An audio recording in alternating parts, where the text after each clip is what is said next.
حضرت یوسف علیہ السلام حضرت یعقوب علیہ السلام کے بیٹے، حضرت اسحاق علیہ السلام کے پوتے اور حضرت ابراہیم علیہ السلام کے پڑ پوتے ہیں۔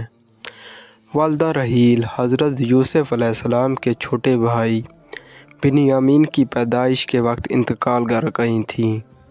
یوں تو اللہ تعالیٰ نے حضرت یعقوب علیہ السلام کو 12 بیٹوں سے نوازا تھا، لیکن رحیل کے بطن سے 2 بیٹے یوسف علیہ السلام اور بنیامین ہی ہوئے۔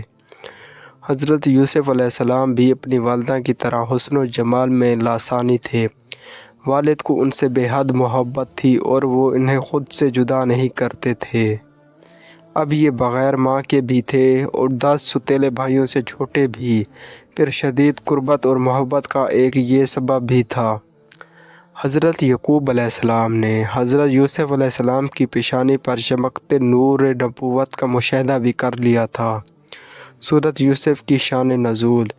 روایت میں ہے کہ جب حضرت محمد صلی اللہ علیہ وآلہ وسلم مکہ معظمہ میں تشریف فرما تھے اور آپ صلی اللہ علیہ وآلہ وسلم کی خبر مدینہ طیبہ پہنچی تو وہاں کے یہودیوں نے اپنے چند آدمی اس کام کے لیے مکہ معظمہ بھیجے کہ وہ جا کر آپ صلی اللہ علیہ وآلہ وسلم کی آزمائش کریں۔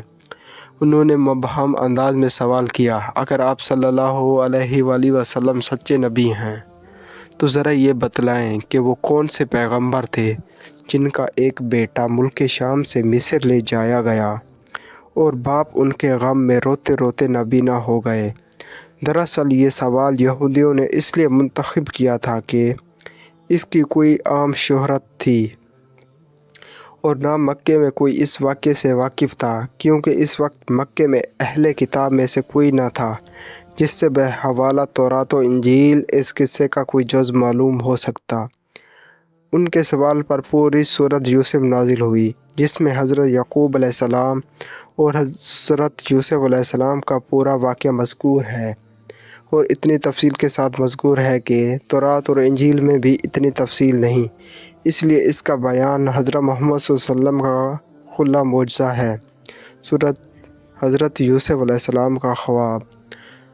حضرت یوسف علیہ السلام ابھی جوانی کو بھی نہیں پہنچے تھے کہ انہوں نے ایک خواب دیکھا جس کا اپنے والد سے یوں ذکر کیا، اے ابا جان، میں نے 11 ستاروں، سورج اور چاند کو دیکھا کہ وہ سب مجھے سجدہ کر رہے ہیں۔ حضرت یعقوب علیہ السلام نے جب بیٹے کا خواب سنا تو سمجھ گئے کہ یہ بڑے ہو کر اللہ تعالیٰ کی جانب سے ایک عظیم منصب پر فائز ہوں گے۔ اس لیے انہیں اندیشہ ہوا کہ یوسف کے ستیلے بھائی ان کی عظمت کا اندازہ لگا کر شیطان کے بہکاوے میں آ کر ان کے دشمن نہ ہو جائیں اور انہیں کوئی نقصان نہ پہنچائیں۔